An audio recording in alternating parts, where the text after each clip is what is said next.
Welcome to Comics Now. On today's One Sequence, we're looking at the first page of Justice League number 2, featuring lines by Jorge Jimenez, colors by Alejandro Sanchez, and letters by Tom Napolitano. Lex Luthor is a villain again. After years of trying to play it straight as a member of the Justice League and a short stint as the Superman of Metropolis, Lex has decided to return to his evil ways. He's even formed a Legion of Doom to match his former teammates' League of Justice. Justice League number 2 picks up several months behind the story proper, with Luthor addressing the Kansas West Legionnaires Club. Look at that first panel. A fine suit, a big smile, and the American flag behind him. His arms are open and extended. As we move into the second panel, the smile is still wide, Luthor's bald head bathed in light, the flag enormous behind him. His finger is raised, and he looks like someone running for office.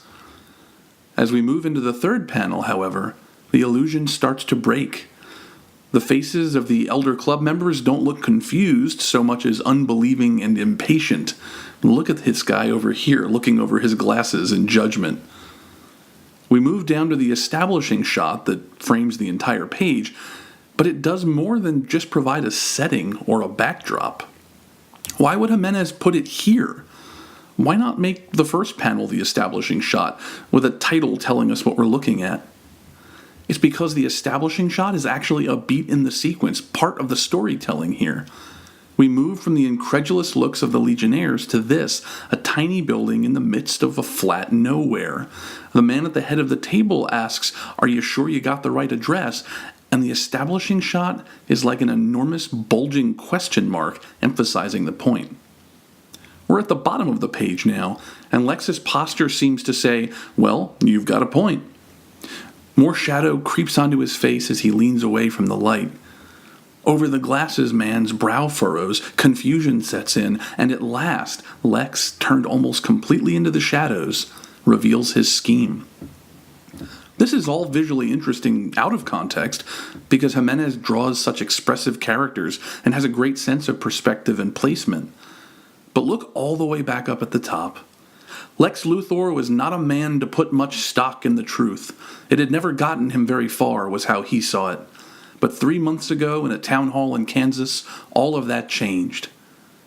This issue is a study of truth and deception and the difficulty of ascertaining one over the other. And here at the start, Jimenez and Sanchez paint a perfect picture. Lex poised like a politician. It looks like he's trying to project goodwill when all the while he means ill. As we transition down the page and his intentions become clear, the facade drops. Or does it? Perhaps a better reading is that Lex's words are sincere. He is in awe, and this is the place he's been waiting for his whole life. Perhaps the face at the start of the page and the face at the end of the page are not a lie and a truth, but two truths coexisting in one very disturbed man. I'll leave you to decide. Let us know you like this video by hitting the thumbs up, and subscribe to the channel for more videos about comics and other things. We're on Twitter at ComicsNowCast, and to read all about what has us excited in comics, head over to comics-now.com.